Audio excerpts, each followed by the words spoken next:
Olá pessoal, voltamos com mais uma edição do nosso podcast Sicredi e Catu Coopera. Hoje aqui conosco o Henrique Tenório, ele que é assessor de pessoa jurídica da Sicredi Araxingu e também assessora da Sicredi Araxingu, mais de meios de pagamento, a Micaela Mascardo. Tá, para explicar um pouco mais o que faz um assessor PJ e uma assessora de pagamentos, eles vão conversar um pouquinho aqui com a gente. Henrique, começando contigo, o que faz um assessor de segmento PJ no Sicredi? Certo, Josiane. Oi, pessoal. Eu me chamo Henrique Tenório, eu sou assessor de segmento de pessoa jurídica na Sicredi Araxingu e, necessariamente, o que nós fazemos é cuidar do estratégico. Então, a gente faz ali um plano, observa e tenta buscar as melhores estratégias para o segmento de pessoa jurídica, uma melhor forma de atender o associado. Isso ambos os assessores. Exato. Esse é o objetivo geral da assessoria, de forma estratégica, trazer a melhor solução para o associado junto com as equipes que nós temos lá nas agências. Olá, Micaele. Olá, bom dia. Resumindo o que o Henrique falou, é o que você também como assessora faz. Exatamente. Estamos ali sempre atuando de forma estratégica, né, buscando as soluções mais rápida, prática e também seguro para o nosso público, né? Então, falando um pouquinho sobre fluxo de caixa, Henrique, eu imagino que fluxo de caixa seja uma dúvida que muitos que nos acompanham têm. Eu queria que você falasse pra gente o que é o fluxo de caixa, mas também qual é a importância de um fluxo de caixa. Exato. Quando a gente fala de fluxo de caixa, é interessante a gente entender toda a ordem. Então, existe a gestão financeira, que entra ali todo o controle de custos, observação de balanço, e dentro desse processo de gestão financeira, nós temos o fluxo de caixa. E aí, o fluxo de caixa, ele nada mais é do que uma forma de controle, onde todas as pessoas, as empresas, tentam buscar ali um controle entre os seus recebimentos e os seus pagamentos, para ter uma conciliação e não atuar no escuro. Esse é o objetivo geral de controlar o seu fluxo de caixa. Certo? A importância para ela é justamente quando a gente olha os dados. Inclusive, hoje nós temos uma pesquisa através do IBGE que até 60% das empresas fecham nos seus primeiros 5 anos por não ter controle e gestão financeira. Então, dentro do Brasil, vamos dizer assim, planejar não é necessariamente um objetivo, é literalmente uma necessidade. Então, se não se planejar nesse âmbito, não cuidar do seu fluxo de caixa, acaba entrando para a estatística. E hoje, quem nos acompanha fala, poxa, eu tenho dificuldade com a questão de fluxo de caixa, sou associado do Sicredi, o Sicredi auxilia com essa questão do fluxo de caixa ou não? Exato. Nós temos alguns produtos, né? A Micaele, como assessora de meios de pagamento aqui, é nossa especialista nesse processo, né? O fluxo de caixa literalmente está dentro da pasta dela hoje, mas nós temos hoje, por exemplo, o organizador PJ, que ela vai poder trazer um pouco mais sobre como funciona, qual que é o objetivo, o que nós podemos ter com isso dentro da pessoa jurídica. Então, uma pessoa hoje talvez que nos acompanhe, o que vai ver daqui a pouco a gravação publicada, ela fala, poxa, eu tenho dificuldade com o fluxo de caixa. Qual que é a dica que o assessor PJ da Sicredi Araxingu, da minha cooperativa, pode me dar? Certo. Fluxo de caixa, a gente precisa lembrar do seguinte, ele é acompanhamento. A gente precisa ter esse controle diário. Não é uma questão de, eu vou verificar, nem tanto. O fluxo de caixa, ele é o coração de uma empresa, ao ponto de que a gente vai tentar separar o que é caixa de lucro.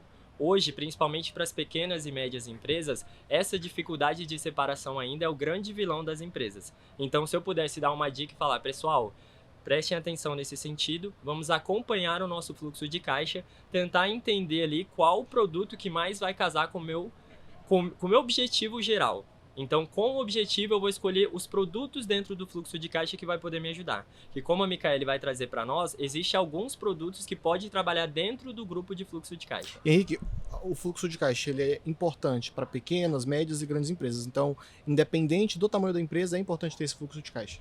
Exato. Principalmente para as pequenas e médias empresas, os MEIs, as pessoas que estão começando no processo, o fluxo de caixa ele vai ser ali primordial. As grandes empresas geralmente têm esse controle, né, mas já tem toda uma área jurídica, um setor de contabilidade, tudo aquilo que vai cuidando para chegar nesse ponto. Então, necessariamente, os pequenos precisam observar bem mais isso até que ele chegue a ser grande e consiga delegar, ter empresas que cuidam desse processo. Então, como esse processo no início é de nós, empresários, as pessoas que cresceram e criaram sua própria empresa, esse cuidado é um pouco maior no início. Tá. E aí nós temos algumas empresas que já completaram 2, 3 anos e nunca se importaram com essa questão do fluxo de caixa. Fala, poxa, eu tô acompanhando, tô vendo a importância. Há tempo ainda de iniciar aí um fluxo de caixa para essas empresas que já iniciaram e não tiveram a preocupação de ter um fluxo de caixa correto? Com certeza. Principalmente no ponto de que No ano de 2023, nós tivemos um cenário um pouco atípico e agora em 2024 a gente tem um cenário um pouco também, quando a gente olha nos termos de dificuldade, que a gente espera que seja um ano onde a gente vai passar por algumas adversidades no sistema econômico, justamente pela queda, diminuição de Selic que vem reduzindo. Então, o que a gente precisa se preocupar? Eu não estou controlado ainda financeiramente, mas vai ocorrer adversidades e pode ocorrer tempestivamente a qualquer momento. Então, eu preciso estar preparado. Com o passar dos anos, o passar dos dias, várias ferramentas vão aparecendo para melhorar a vida do brasileiro. Uma das ferramentas que chegaram aí há pouco tempo foi a questão do Pix. Exatamente. Né? O Pix. E aí a gente acaba pensando, poxa, faço o Pix, e muitas pessoas que fazem Pix com valores mais elevados têm receio. Micaela, aquelas pessoas que fazem esses pagamentos mais elevados ou aquelas que não fazem por receio, precisam ter esse medo ou não? É tranquilo o Pix? É seguro ou não é seguro? Opa, é seguro sim. Com a digitalização dos brasileiros, o Pix, né, ele começou aí principalmente no meio da pandemia, né? Eu falo assim que o nascimento do Pix, né, Henrique, foi aí nesse meio da pandemia. Hoje, nós temos o Pix como o primeiro produto no fluxo de caixa do nosso PJ e também na pessoa física. Então você está querendo dizer que as pessoas hoje priorizam os pagamentos, em vez de ser ali talvez por uma TED, utilizam mais o Pix. Exatamente. E para recebimentos também, né? Exatamente. Hoje o Pix é a principal ferramenta utilizada, né, pelos brasileiros, principalmente aí após a pandemia, né, como eu já havia citado anteriormente, que foi onde teve o nascimento do Pix.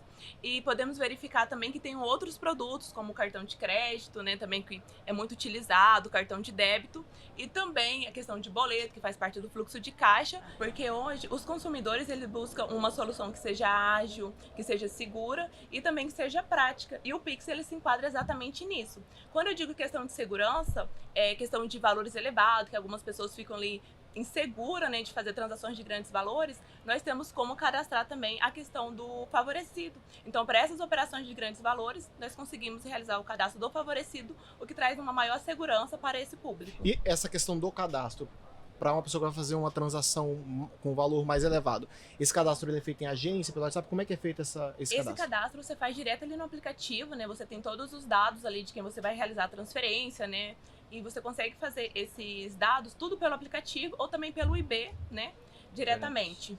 Tá. E para aquelas pessoas que vão fazer uma transação mais elevada, mas que não tem esse cadastro, o Pix ele é aprovado ou não? Não, hoje nós não conseguimos realizar a aprovação. Precisa ser realizado por questão de segurança, né? O Banco Central ele exige que seja feito esse cadastro do favorecido. Tá.